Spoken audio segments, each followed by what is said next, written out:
En fait, aux États-Unis, j'ai l'impression la stabilité n'existe pas. Je vais aussi vous montrer ce que je vaux en tant que photographe de mariage.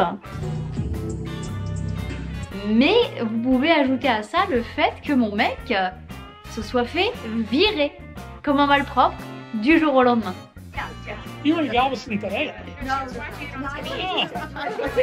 Tu crois que je vais attendre 5 bouquins pour m'intéresser à l'histoire? Hi! Qui c'est qui vous embarque encore pour toute la semaine? C'est Bibi!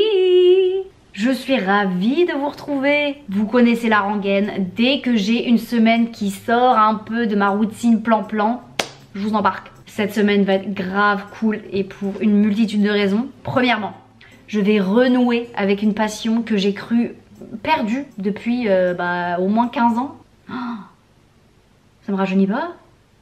Je vais aussi vous montrer ce que je vaux en tant que photographe de mariage. Parce que oui, ça y est, la couse, on a déjà 2 au compteur.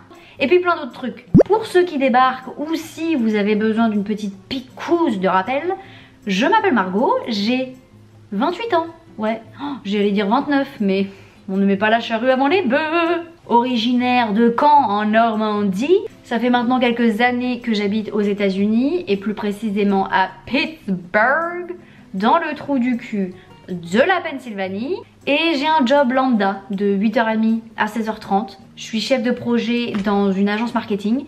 Et sur le côté, je fais aussi de la photographie. Et en l'occurrence, je viens de boucler mes 2 premiers mariages. On est lundi, il est 18h30. J'ai fait ma journée au boulot. Je suis rentrée et là, je m'apprête à éditer des photos que j'ai prises la semaine dernière à un mariage. Actually, au mariage de l'une d'entre vous. Est-ce que c'est pas génial ça? C'est donc mon 2e mariage en tant que photographe et oh là là, bah qu'est-ce que j'apprends. D'un côté vous avez un mariage qui était très nature, très cocooning, et de l'autre côté vous avez un mariage avec littéralement, vous avez l'impression c'est des top modèles.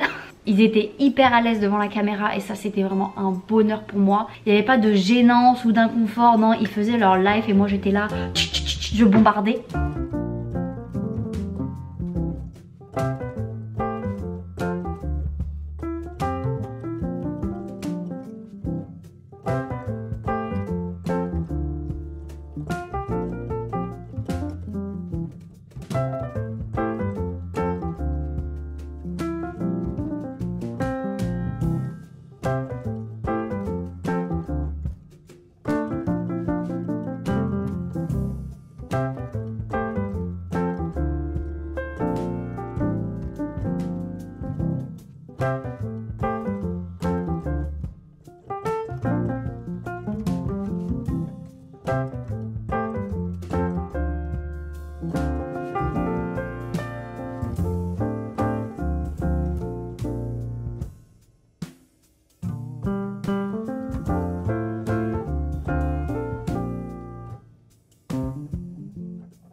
Ah, quelle journée!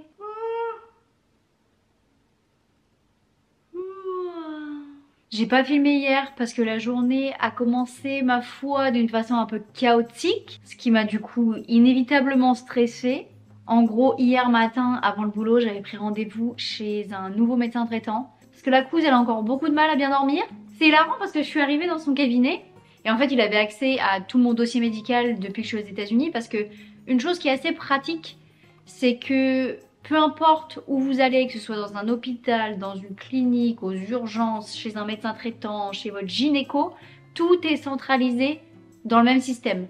Donc peu importe le médecin chez qui vous allez, il a moyen de tracer tout votre historique. Et il y a, je pense, 3 semaines, je suis allée chez le médecin parce que j'avais sur mon mollet une piqûre de moustique qui me grattait depuis 2 mois. Ce n'est pas normal. Et la conclusion que la médecin m'avait donnée, c'était que j'avais fait une espèce de réaction allergique à la piqûre, qui avait pu se transformer en espèce de dermatite ou je sais pas trop. Bref, Elle m'a donné une pommade. Hier matin, je me pointe chez un nouveau médecin que je ne connais ni d'Adam ni d'Ève, que je n'ai jamais vu. Il take a look à mon historique. Et là, il me demande si la crème qui m'a été prescrite il y a 2 semaines ou 3 semaines, c'est pour mon cou. Et je vois qu'il regarde mon cou. Et là, je lui dis, bah non, pas du tout. Et je lui montre. Et je lui dis, non, ça c'est des piqûres de moustiques. Et là, elle me dit, des piqûres de moustiques? Ma belle, ce n'est pas du tout des piqûres de moustiques. Je me tape de l'urticaire, les gars. Voilà comment ça a commencé. Je me suis réveillée un matin et j'avais 3 boutons comme ça, là, dans le cou. Et je me suis dit, ma sœur, tu t'es allongée sur un mosquito, tu l'as vénère sévère, il t'a défoncé. Bon, ça arrive. Mois d'octobre, ça arrive un peu moins, mais ça va pas alarmer. Ça m'a saoulée, par contre, ça c'est clair. Parce que ça me grattait. Et puis hier, quand je me suis pointée chez le médecin, je me suis rendu compte que les boutons avaient quand même vachement grossi. Donc là, autant vous dire que ça y est, on était embrayé là-dedans, on est parti sur une tangente, mon frère. L'anxiété, le stress et le fait que je ne sache absolument pas gérer tout ça. Et je pense que c'est aussi dû au fait que dernièrement, ma vie est un peu plus stressante que d'habitude. Bon, déjà, d'une part, vous avez le fait que je travaille entre 50 et 60 heures par semaine depuis 1 mois. Je suis un peu fatiguée.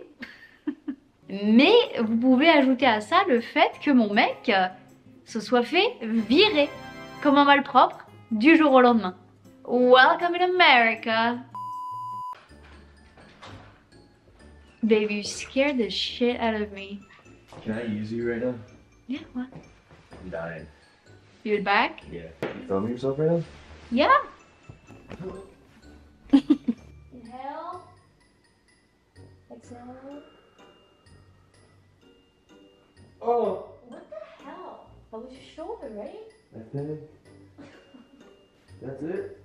I mean, what else do you want me to do? Is that payback for that I didn't? Huh? Is that payback? You're going for what? For not doing it well for you sometimes? And what do you mean sometimes? This Honestly, is like what I did was longer than whatever you do to me. Like when I ask you to crack my back, you crack my back and you get out. Let me inhale and exhale, right? Yeah, I wish you would have done that to me. Well, why didn't you ask? Hey, I'm not complaining. It's yours. I'm sorry. Bon, après cette interruption non prévue au programme, qu'est-ce que je vous disais?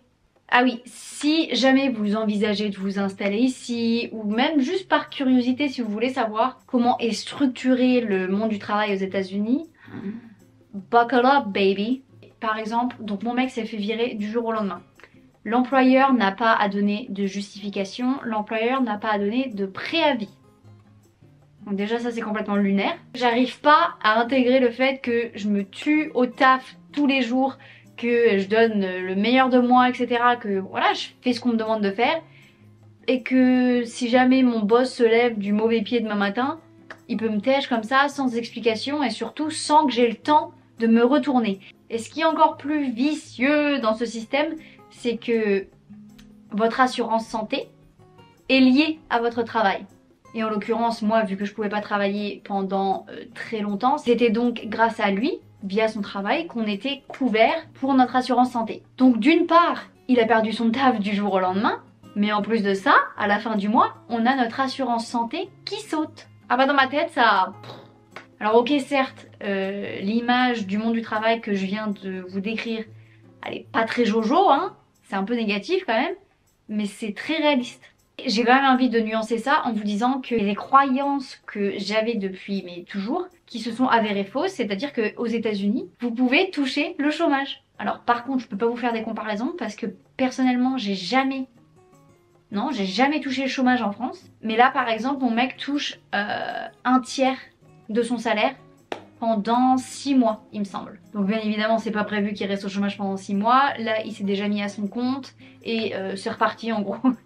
Ça y est, il a des clients, donc au final, j'ai envie de dire que il a retrouvé du travail.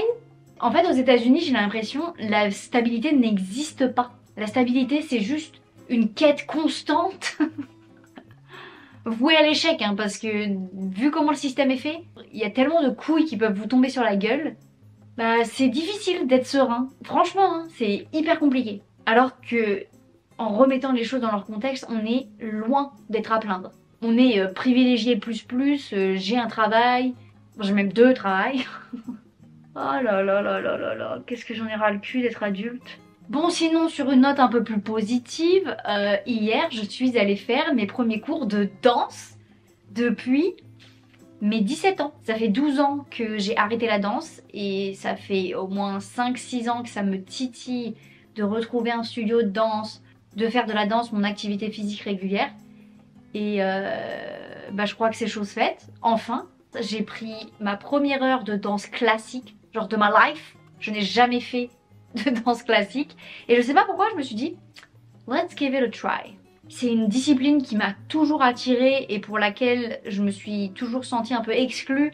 J'ai toujours eu cette vision assez élitiste de la danse classique. Mais là je me suis dit, who fucking cares? Franchement, j'ai 28 piges. C'est derrière moi toute cette phase où je me souciais de ce que les gens allaient penser et si je me ridiculise. On s'en branle. On s'en branle. Et après cette heure de danse classique, j'ai enchaîné avec une heure de danse Modern Heels. C'était plus axé sur des chorégraphies avec des talons. Bon, bien évidemment, j'avais pas amené des talons pour la première séance, hein, faut pas pousser non plus. J'adore cette discipline parce que je me suis sentie tellement féminine, tellement en connexion avec mon corps.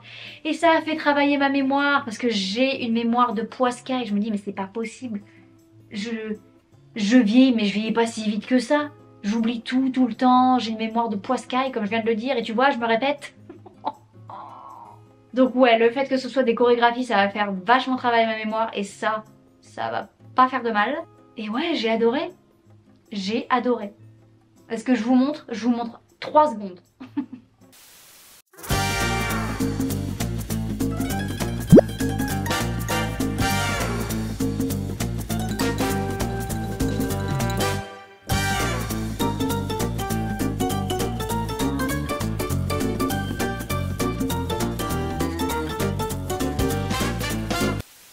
Non mais en plus le studio, on en parle. J'avais l'impression d'être Lola Fernandez dans Uno Stress. Je vivais mon rêve d'enfant. Je crois que c'est le thème de mon année au final. Je me reconnecte tellement avec des passions ou des rêves d'enfant que j'avais soit pas accomplis, soit mis de côté. Et qu'est-ce que je prends mon pied? Enfin voilà quoi. Là il est bientôt 10h. Ce soir j'étais toute seule à la maison, donc après avoir fini ma journée de travail, j'ai enchaîné sur les photos de mariage que j'avais pas fini d'éditer.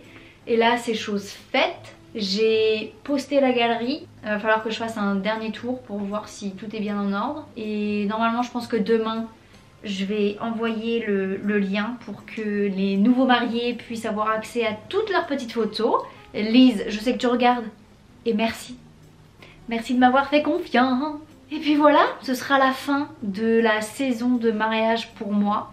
Ça a été ma toute première saison de mariage en tant que photographe. Bon après, j'ai pas fait de folie, hein, j'en ai fait que 2. Mais c'était une bonne entrée en matière. Ça m'a permis de mettre un pied à l'étrier dans le domaine. Et j'en suis pas peu fière. Bon attendez, avant que je reparte à mes activités là. Est-ce qu'on peut parler bouquin? 2 secondes. Mais j'adore ce spot. Et d'ailleurs... ceux qui ont essayé d'attraper ma veste là, dans les commentaires de la dernière vidéo là, parce que j'étais en train de faire ma valise par terre et j'avais malencontreusement mis quelques affaires sur ce fauteuil et que tout de suite on m'a jeté la pierre et on m'a dit « Hein, coin lecture ?» À d'autres, ça va juste être le fauteuil / la chaise à fringues. Non, je m'y tiens. Mes fringues, elles ne seront pas sur ce fauteuil. Elles sont par terre.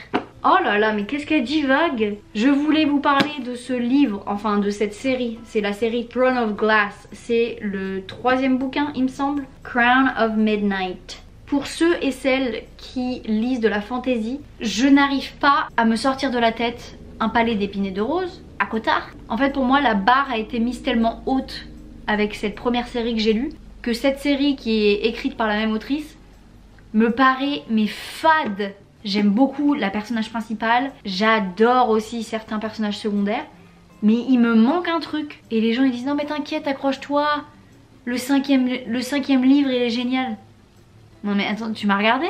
Tu crois que je vais attendre 5 bouquins pour m'intéresser à l'histoire? Pourquoi je m'inflige ça? Alors que je pourrais être très satisfaite à relire pour une 3e fois un palais d'épines et de roses. Et je crois que c'est ce que je vais faire. Ah là là, me chauffez pas. Parce qu'en plus vous êtes tellement à avoir commencé à Cotard parce que je pouvais pas la fermer sur le sujet. Donc vous vous êtes dit, si la couse elle en parle tellement, c'est que forcément ça doit être génialissime. Alors oui, il y en a certains qui ont confirmé cette théorie, mais il y en a d'autres qui me disent, meuf, j'accroche pas du tout.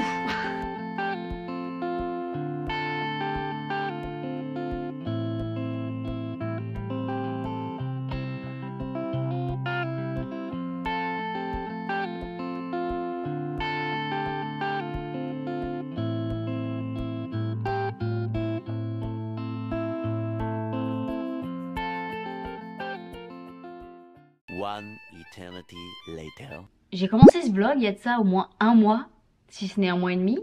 Et bien évidemment avec la tournure que les actualités ont prise, ouais, tout ce qui se passe au Moyen-Orient et dans le monde en général, ça me travaille. Je me demandais vraiment quelle aurait été l'utilité de poster des vidéos sur ma vie, sur toutes les banalités, les mondanités que je peux partager.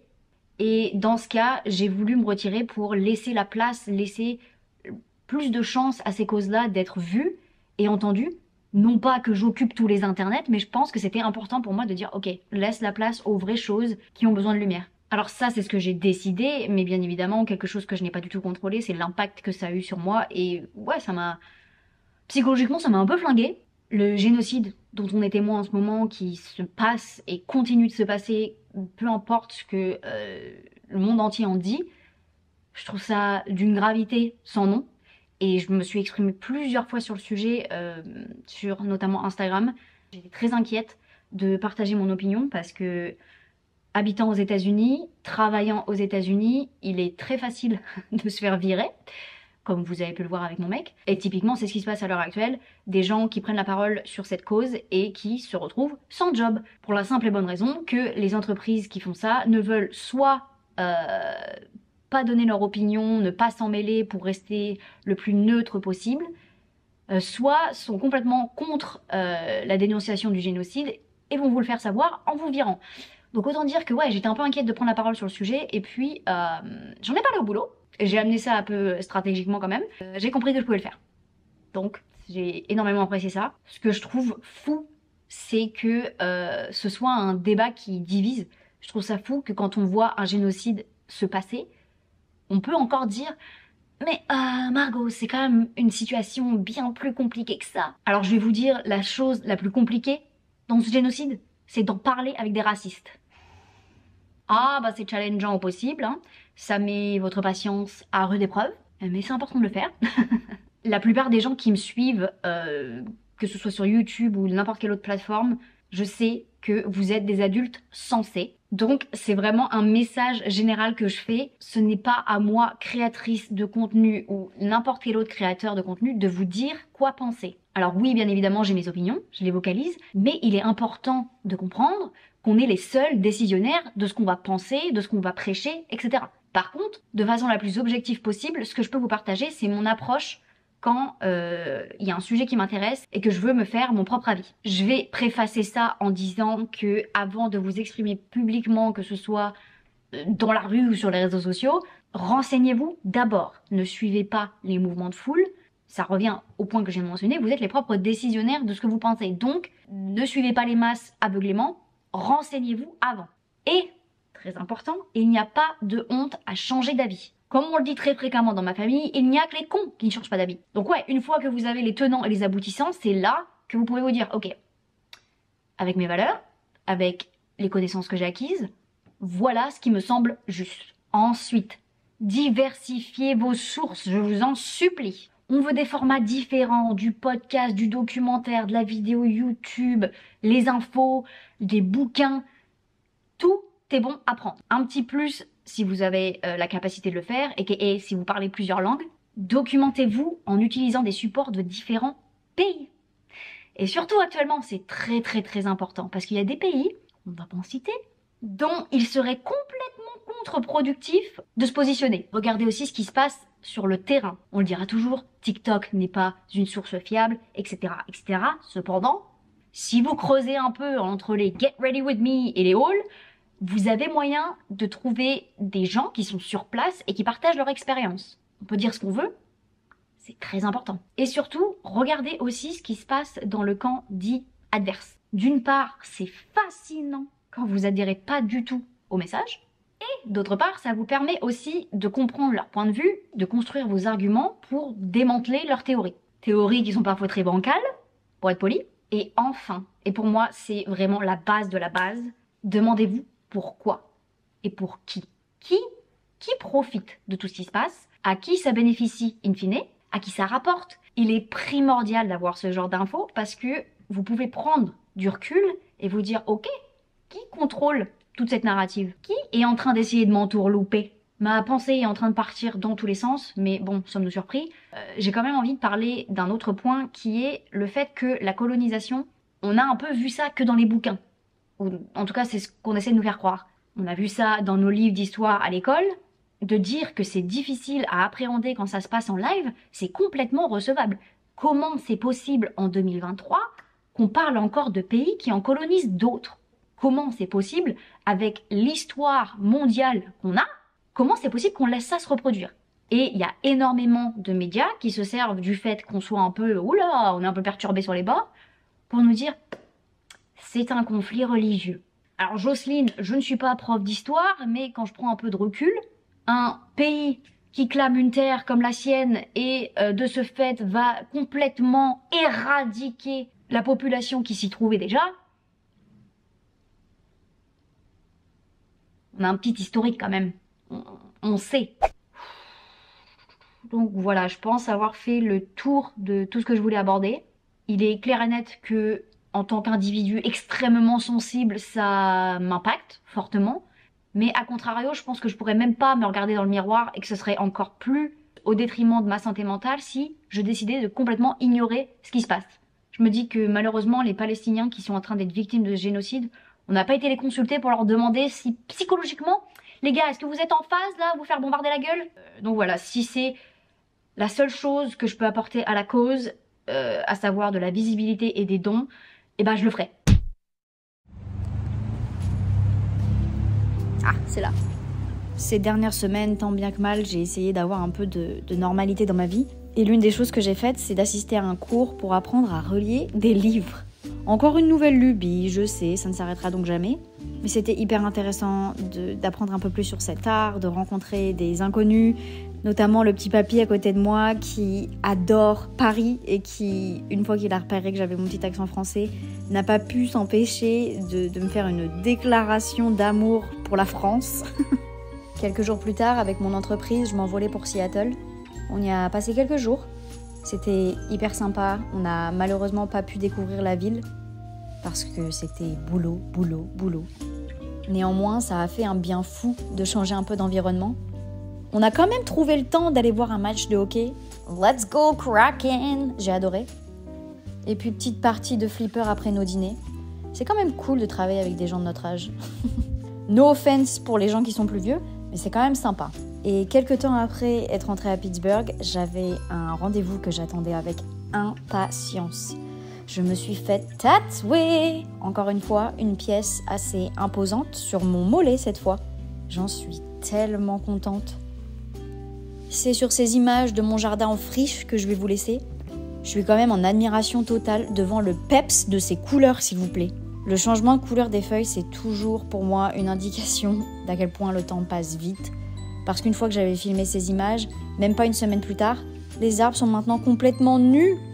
Et on s'apprête à rentrer dans l'hiver. La semaine prochaine, on est déjà en décembre, c'est hallucinant. D'ailleurs, je me permets de vous rappeler que le jour de l'ouverture de vos calendriers de l'Avent, c'est aussi mon anniversaire. J'espère que vous prenez soin de vous. Allez, des kisses.